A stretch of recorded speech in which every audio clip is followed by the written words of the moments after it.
Amém. Boa noite, igreja. Graça e paz. É um prazer vir falar da palavra de Deus, mas também é um desafio estar aqui à frente, diante de tantas pessoas. Hoje, eu vou fazer uma exposição de um texto muito conhecido que está no capítulo de Lucas 15. Nós vamos ler a introdução a partir do verso 1 e 2, e depois pularemos para o versículo de número 11, onde começa a parábola dos dois filhos perdidos. A parábola mais conhecida dentro do texto bíblico, e nós vamos explorar um pouquinho dela. Então, a partir do primeiro verso, Lucas 15 diz o seguinte: Todos os publicanos e pecadores se aproximaram de Jesus para ouvi-lo. Contudo, os fariseus e os mestres da lei o criticavam. Este homem recebe pecadores e come com eles. Então, Jesus contou esta parábola. Então, Jesus conta duas parábolas, no qual a gente não vai tratar hoje. A parábola da ovelha perdida, a parábola da moeda perdida ou dracma perdida. Então, no verso 11, chega no texto que será o foco da exposição de hoje, a parábola do filho perdido ou dos dois filhos perdidos. Então, a partir do verso 11, diz o seguinte: Jesus continuou. Um homem tinha dois filhos.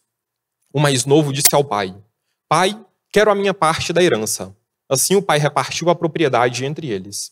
Não muito tempo depois, o filho mais novo reuniu tudo o que tinha, foi para uma região distante e lá desperdiçou os seus bens, vivendo desenfreadamente. Depois de ter gastado tudo, houve uma grande fome em toda aquela região, e ele começou a passar necessidade. Por isso, foi empregar-se com um dos cidadãos da região, que o mandou para o campo a fim de cuidar de porcos. Ele desejava alimentar-se com as vagens de alfarrobeira que os porcos comiam, mas ninguém lhe dava nada. Caindo em si, disse: Quantos empregados do meu pai têm comida com fartura, e eu aqui morrendo de fome? Vou me levantar, voltar para o meu pai e dizer a ele: Pai, pequei contra o céu e contra ti. Já não sou mais digno de ser chamado filho. Trata-me como um dos teus empregados. A seguir, levantou-se e foi para o seu pai. Ele ainda estava longe quando o pai o viu, o qual, movido por compaixão, correu, abraçou-o fortemente e ternamente o beijou. O filho lhe disse: Pai, pequei contra o céu e contra ti. Não sou mais digno de ser chamado teu filho. Contudo, o pai disse aos servos: Depressa, tragam a melhor roupa e vistam nele. Coloquem-lhe um anel no dedo e calçados nos pés. Tragam um novilho gordo e matem-no. Vamos comer e festejar, pois este meu filho estava morto e voltou à vida. Estava perdido e foi achado. Então, começaram a festejar o seu regresso. Até aqui por enquanto. Olhando para esse texto, a parábola mais conhecida, quando a gente fala de parábolas, é importante notar o contexto e principalmente a quem Jesus se dirigia. Quando a gente olha para esse contexto, por isso li o verso de número 1 e 2 do capítulo, ele menciona dois grupos de pessoas que estavam presentes aqui. O primeiro, os publicanos e pecadores, que eram aqueles que não obedeciam às leis, nem às regras de pureza cerimoniais que geralmente os judeus obedeciam, mas eram o grupo de pessoas que estava assentado à mesa com Jesus, comendo e ouvindo a palavra. O segundo grupo, os fariseus, também bem popular dentro do Evangelho de Lucas, eram aqueles que seguiam a tradição moral. Desde sua infância, eles aprendiam a lei, estudavam as escrituras e a obedeciam. Eram, na visão deles, adoradores fiéis, estavam sempre em oração. Mas era aquele que estava do lado de fora, criticando e acusando Jesus por se sentar com os pecadores. Então, quando a parábola do filho perdido começa, ele diz que o filho foi até o pai e pediu parte da herança. De acordo com o costume judaico, essa propriedade, a distribuição da herança, ela é feita na linhagem masculina e o filho mais velho, o primogênito, ele tem direito ao dobro da herança. Então, nessa distribuição, que geralmente era feita após a morte do pai, não ainda quando o pai estava vivo, o filho, nesse caso que o pai só tem dois filhos, o filho mais velho receberia 2/3 e o filho mais novo 1/3. Imagina você, considere que o único bem que você tem para facilitar o cálculo e a compreensão é um apartamento. Esse apartamento ele custa 600 mil reais. Então o seu filho chega e diz: pai, eu não quero mais viver contigo. Eu quero a minha parte da herança. Eu estou esperando você morrer, mas está demorando muito. Então, o pai, diante desse pedido inusitado, que é surpreendente e poderia simplesmente ser passível de punição. O pai poderia simplesmente dizer que não iria fazer aquilo, pelo contrário, queria expulsar ele de casa sem nada e que ele não teria mais direito à herança alguma. Entretanto, mais surpreendente do que esse pedido que o filho faz ao pai é a reação do pai. Ele aceita o pedido do filho e concede parte da terra. Então, dentro desse pedido, quando o filho faz esse pedido ao pai, ele está mostrando que, no fundo, ele não desejava a presença do pai. Ele só queria saber dos bens que o pai tinha. Então, o filho mais novo, ele pega essa parte da terra, ele vende e vai viver em um país distante. Nesse país distante, ele aproveita de todas as coisas.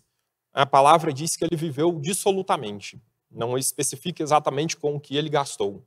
Mas depois que ele gastou tudo, vem a fome. E essa fome era tão grande que ele se vê diante da necessidade de trabalhar alimentando porcos. Se você lembra muito bem da história, judeus eles são invioláveis com relação a porcos. Eles sequer querem pisar em uma terra no qual existe criação de porcos. Quanto mais você imaginar que ele está se sujeitando a alimentar os porcos, e mais, ele está desejando comer o que os porcos comiam. Então, depois que lhe falta absolutamente tudo, em meio àquela escassez, é quando ele se lembra novamente do seu pai. Então, ele ensaia um discurso e resolve voltar para casa. Quando ele está retornando para casa, ele retorna e ainda longe, o pai o vê e corre até ele. Mais uma vez, essa é uma expressão de profundo amor do pai. Naquela época, o Oriente Médio, na cultura, um pai, ele nunca correria, ele nunca sairia de sua posição. Pela figura notável e patriarca, ele deveria manter sua postura. Quem corriam eram os escravos descalços. O patriarca, ele sempre se manteria na sua posição. Mas ele, na posição de humildade, de amor, ele deixa tudo isso para lá e corre ao encontro do filho. O irmão mais novo, quando ele decide voltar para a casa do pai, ele volta porque ele sabia que lá havia alimento à vontade. Mas quando ele chega e encontra com o pai, ele também descobriu que lá também havia graça à vontade. Não há mal algum que o amor do pai não possa perdoar e apagar. Não há pecado que seja páreo para a graça do pai. O amor e o perdão de Deus, ele pode absorver e restaurar qualquer que seja pecado ou erro. E Jesus nos apresenta esse pai, o Deus gracioso, que gasta tudo para com o seu filho. Até o verso 24, se o foco fosse unicamente o filho mais novo, a história teria parado aqui. Seria semelhante às outras parábolas que foram contadas antes. Teve a ovelha que foi perdida, foi encontrada e houve festa. A moeda foi perdida e depois de encontrada, houve festa. O primeiro filho, foi perdido, depois de encontrado, houve festa. Mas a história, ela não terminou no verso 24, até onde nós lemos. Ela continuou. E ela continua. Porque Jesus agora, ele se dirige ao segundo grupo que estava ouvindo, aos fariseus. Então Jesus começa, se você lembra, ele começou a contar as parábolas exatamente motivado pelo que o fariseu falou acerca dele se sentar com os pecadores. Então, ele muda completamente o escopo dessa história. Nós, normalmente, focamos muito no filho mais novo, e é normal, porque é uma história muito simbólica, e é a realidade de muitos dentro da igreja. Quando você olha para o filho mais novo, você se vê naquela história do filho que seguiu na igreja, se desviou, foi para o mundo, aproveitou de muitas coisas, esbanjou e gastou tudo. E depois do mundo voltou para a casa do pai. Mas a história, ela começa a ser contada com foco no filho mais velho. São os fariseus que estão diante de Jesus questionando. E a narrativa segue a partir do verso 25, dizendo o seguinte: enquanto isso, o filho primogênito estava no campo. Quando se aproximou da casa, ouviu a música e a dança. Então, chamou um dos seus servos e perguntou-lhe o que estava acontecendo. Este lhe respondeu: o seu irmão voltou e o seu pai matou um novilho gordo porque o recebeu de volta são e salvo. O filho primogênito encheu-se de ira e não quis entrar. Então o pai saiu, insistiu com ele. Ele, porém, respondeu ao seu pai: olha, todos estes anos tenho te servido e nunca desobedeci às tuas ordens. Entretanto, tu nunca me deste um cabrito para eu festejar com os meus amigos. Quando, porém, volta para casa este teu filho que esbanjou todos os teus bens com prostitutas, matas um novilho gordo para ele. O pai disse: meu filho, você está sempre comigo, e tudo o que eu tenho é seu. No entanto, tínhamos de festejar a volta do seu irmão e alegrar-nos, porque ele estava morto e voltou à vida, estava perdido e foi achado. Então, neste ponto da parábola, Jesus foca completamente aos fariseus e muda o entendimento dele. Porque quando ele começa a contar a parábola, é uma parábola que era uma história conhecida dos fariseus.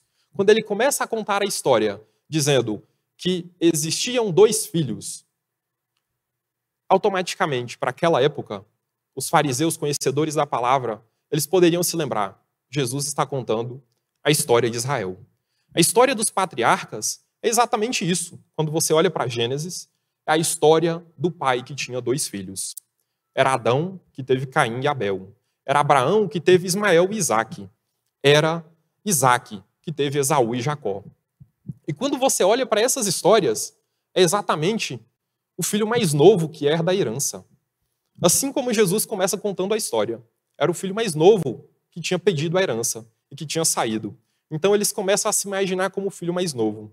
Entretanto, Jesus introduz o filho mais velho como aquele que está na casa do pai, mas nunca transgrediu a lei.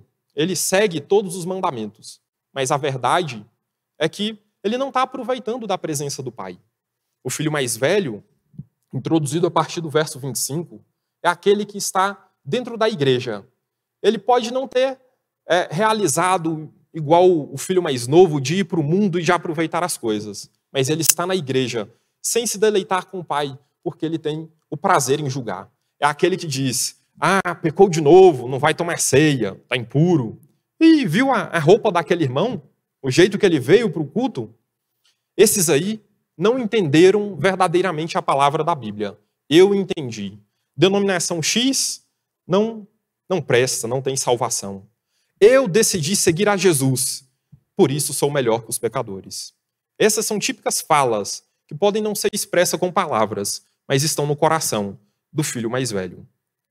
Então, o filho mais velho, quando ele volta do campo, ele ouve som de música e dança.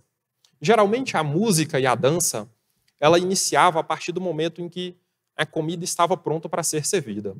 Se lembram? O pai encontrou com o filho e, instantaneamente, ele disse que haveria festa. Tem um processo de pegar o novilho, matar e preparar a carne. Isso demora um tempo. Mas exatamente quando essa dança e música começa, que significa que essa comida está pronta para ser servida, é quando o irmão mais velho e outros, muitos outros provavelmente, estão voltando dos campos. Você imagina, o irmão mais velho ele trabalhou o dia inteiro no campo. Se você acha que Brasília está quente, imagina Israel.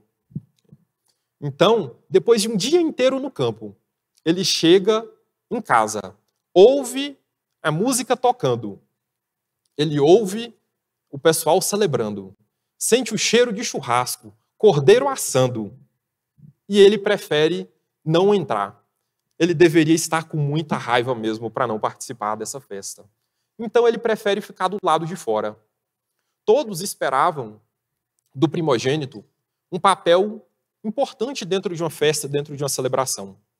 Era papel do irmão mais velho, do primogênito, de fazer um papel semi-oficial. Era ele quem andava na festa e observava os convidados, verificava se estava tudo bem, cumprimentava, verificava se todo mundo tinha comida e bebida suficiente.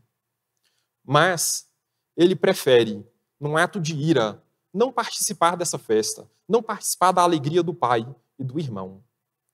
Então, quando ele não entra nessa festa, que era o seu papel, o pai poderia ignorá-lo, poderia dizer e deixá-lo do lado de fora. Mas quando o pai sabe que o irmão mais velho está do lado de fora e não iria participar do banquete com eles, o pai, mais uma vez, de forma amorosa, lhe abandona sua posição e vai até lá fora, ao encontro do filho. Da mesma forma que ele esbanjou o amor para com o filho mais novo, agora ele faz para o filho mais velho. E essa segunda vez que ele sai de casa em uma humilhação pública, demonstrando amor a esse filho. Quando ele chega ao filho, perceba, os dois filhos tinham discursos ensaiados. O primeiro filho, o mais moço, quando ele encontra o pai, ele diz: pai, pequei contra o céu e contra ti. O filho mais velho, o discurso dele era diferente. Ele diz: tenho servido sem recompensa, tenho lhe servido como escravo. Ele acusa o pai da mesma forma que os fariseus acusaram Jesus de se assentar com os pecadores. Então, o filho mais velho destila a sua ira, falando que serviu o pai durante anos e esperava receber uma recompensa dele. Ele está tão amargurado que ele nem se direciona ao pai como tal. Nem se direciona ao irmão como irmão. É esse aí. Na ira, ele não fala que é o irmão dele. É o típico que está dentro da igreja e diz: eu sou crente, eu fiz por merecer, eu oro todos os dias, eu decoro versículos, faço evangelismo, venho para o culto segunda, quarta, domingo, e você não me honra, Deus? Eu mereço mais do que o irmão X que só vem no culto de ceia. É esse o coração do irmão mais velho. Ainda assim, o pai esbanja amor para com o filho mais velho. E ele aponta sutilmente que o filho mais velho ele estava se enxergando em uma categoria que não era dele. Ele não era o servo.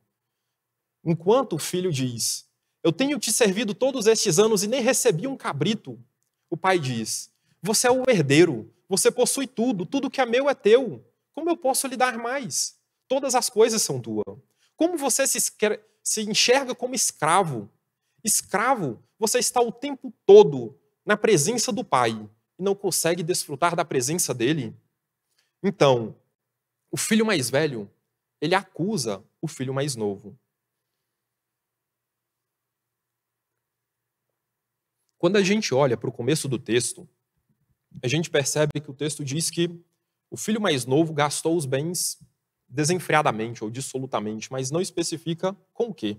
Entretanto, é da boca do filho mais velho que diz que o filho mais novo gastou o dinheiro com prostitutas. Não sabemos se isso aconteceu de fato. Porém, a gente percebe que é exatamente da boca do religioso que sai a acusação, que não foi mencionada anteriormente, porque ele acusa o outro do pecado que ele desejaria cometer. Ele ficou na casa do pai. Ele não saiu de fato, mas o coração dele estava realizando os mesmos ou piores pecados que o seu irmão. O filho mais velho, ele precisava aprender verdadeiramente o que era a justiça. E não é uma justiça que se alcança de forma meritória. A justiça é a dádiva conferida pelo Pai e é recebida ao se juntar no banquete celestial. O filho mais velho ele acaba de insultar e de desonrar o pai. Mas ainda assim ele diz: eu nunca te desobedeci. Este é o espírito dos fariseus. Mesmo eles não desobedecendo à lei e seguindo rigorosamente cada detalhe, cada cerimônia, eles quebram o mandamento do amor. Se o pai, sendo Deus, e o irmão, sendo o próximo, ele demonstra claramente que não está amando nem ao pai e nem ao irmão. O filho mais velho é o santo hipócrita, porque ele esconde o que ele sente no coração. Ele permaneceu na casa do pai o tempo todo, mas odiando o pai. Ele nega-se a ter qualquer relacionamento com o seu irmão e, ao mesmo tempo, com o seu pai, já que ele prefere não entrar para participar da festa. Nenhum dos dois filhos amava o pai por aquilo que ele era. Se a gente observa tanto a atitude do filho mais novo quanto do primogênito, eles mostram que o objetivo deles era completamente egoísta. Eles não amavam o pai de fato. O que eles amavam era aquilo que ele poderia proporcionar. Era a herança. Eles não tinham a capacidade de se sentar e servir ao pai sem interesse, simplesmente pelaquilo que o pai é. Isso significa para nós que nós podemos nos rebelar contra Deus de duas formas: transgredindo as leis, como era o irmão mais novo, ou cumprindo-as com todo zelo, como os fariseus. Se a exemplo do irmão mais velho, você pensa que Deus precisa abençoá-lo simplesmente porque você se esforçou em ser uma boa pessoa, Jesus ele vai ser, no máximo, o seu ajudador, inspiração, um exemplo a se seguir. Mas ele não é verdadeiramente o seu salvador. Você, por meio das obras, está tentando ser o próprio salvador. Você está tentando conseguir espaço no céu por obras e não pela justificação pela fé. O irmão mais novo, ele tinha consciência que estava distante da casa do pai. Quando ele cai em si, ele retorna. O irmão mais velho, ele não tem consciência que ele está distante e perdido, mesmo estando na casa do pai. É por isso que os fariseus, eles são tão confrontados por Jesus. Porque mesmo eles sendo judeus, observando a lei, eles estavam completamente perdidos. Esse é o perigo do coração de irmão mais velho. Você não entende, você realiza as coisas e não percebe que está distante do pai. Se você está doente, você procura um médico. Se você nem sabe que está doente, obviamente você não irá ao médico e simplesmente caminhará em direção à morte. Assim é a vida do irmão mais velho. Ele não percebe a doença que ele tem no coração, o orgulho, o ego, o distanciamento. Ele acha que, por obedecer o pai, ele tem todo o direito de julgar e apontar os erros do irmão mais novo. Mas ele não percebe os erros e os pecados que possui no próprio coração. Tim Keller diz que ser cristão não é apenas não cometer pecados e não transgredir a lei. Ser cristão é se arrepender daquilo que você faz de errado, dos pecados que você comete, mas também é se arrepender daquilo que você faz de certo por razões erradas. Não adianta simplesmente observar a lei. Se no coração você está fazendo isso, não porque você ama o pai, mas porque você deseja exigir dele depois alguma recompensa. Isso parece radical? Sim, é muito radical. Por isso se chama Novo Nascimento. Então, essa história chega ao final sem dar uma resposta. Se o filho mais velho, ele entrou ou não para o banquete. E essa é uma pergunta que fica para que os fariseus respondessem. Mas é uma pergunta que fica para que nós, ouvintes, hoje, reagem em relação a ela também. Porque o irmão mais velho, ele está no meio de nós, está em nós, nos nossos corações. E a gente precisa olhar para essa parábola e entender que Jesus está falando de nós ali. Quando a gente olha para o contexto, primeiro foram contadas outras duas parábolas. Primeiro, a parábola da ovelha perdida. O pastor, ele tinha 100 ovelhas. Uma se perdeu e o pastor sai para buscá-la. A segunda parábola conta da moeda perdida. A mulher perde uma de suas 10 moedas e ela sai para procurá-la. A terceira parábola é de um filho perdido e ninguém sai para procurá-lo. Por que ninguém saiu para buscar esse filho que se perdeu? Quem deveria ter buscado esse filho que saiu de casa? Em Gênesis, o próprio Deus diz para Caim: você é o guardador do seu irmão. E era conhecido na cultura da época de que esse papel era do irmão mais velho. O irmão mais velho, se ele honrasse o seu pai, se o amasse pelo que ele é, ele deveria ter ido atrás do seu irmão. Ele deveria ter chegado para o seu pai e dito: pai, o meu irmão agiu como um louco e arruinou sua própria vida.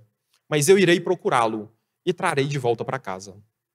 E se ele já tiver gastado toda a herança, como eu imagino que gastou, ainda assim, eu vou arcar com as despesas e trazê-lo de volta à nossa família. Jesus, ele introduz nessa história esse irmão mais velho, desvirtuado, para que a gente imagine um verdadeiro irmão mais velho e ansiemos por ele. A gente não precisa de um irmão mais velho que se dirija ao país vizinho para nos encontrar, mas que verdadeiramente ele venha do céu para a terra. Precisamos de um irmão que esteja disposto não a pagar com dinheiro ou terras uma quantidade finita, mas um valor infinito para nos integrar à família de Deus. Essa mensagem, essa parábola, ela nos transmite que o perdão, ele acarreta um preço. O irmão mais velho não esteve disposto a pagar o preço de ir atrás do seu irmão mais novo. Entretanto, o nosso verdadeiro irmão mais velho, Jesus Cristo, é aquele que saiu do seu trono celestial.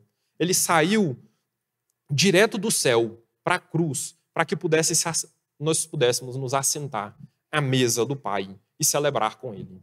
Para que nós pudéssemos vir e participar do banquete. Jesus saiu e deu a sua vida para nos trazer de volta, para festejarmos com Ele. E então, fica o questionamento para nós essa noite. Você entrará na festa para se deleitar no banquete e participar da presença com o Pai, ou você ficará de fora, sem ter prazer na presença dEle? Oremos, Senhor. Pai querido e maravilhoso, graças te damos, Pai. Senhor, nós temos um pouco de pródigo e um pouco de filho mais velho, Pai. Às vezes nos parecemos com os fariseus, ou às vezes com os dois mesmo, Senhor. Senhor, a tua palavra diz que o Senhor sonda os nossos corações e nos conhece não pelas nossas aparências, Senhor. Pai, que o Senhor esteja na nossa vida, que o Senhor esteja atuando, Senhor. Pai, que o Espírito Santo, Pai, venha em nossa vida e haja diante de nós, para que a gente não seja como o irmão mais velho, Senhor. Haja enganado, achando que a observância da nossa lei, aquilo que nós fazemos, Senhor, é o que vai nos garantir a salvação. Que nós possamos, Senhor, estar dobrados diante de Ti, verdadeiramente, ouvindo a Tua palavra e nos deleitando na Tua presença, Senhor. Pai, não queremos ser o pecador, aquele que julga o nosso irmão, mas nós queremos ser, Senhor, como Tu és, amando o nosso próximo, amando, Senhor, a cada um de nós, mesmo nós sendo pecadores. Pai, nos dê o amor que Tu tem por nós, Pai. Pai, nos dê o amor que o Teu Filho tem por nós, que sacrificou a própria vida por nós, Senhor. Pai, alcança cada um aqui, Senhor, e transforma o coração deles, para que a gente possa nos alegrar com um banquete espiritual e entrar na Tua presença, Senhor, todos os dias, e nos alegrar pelo que Tu és, e não pelo aquilo que Tu faz. É isso que te pedimos nesta noite, no nome de Jesus.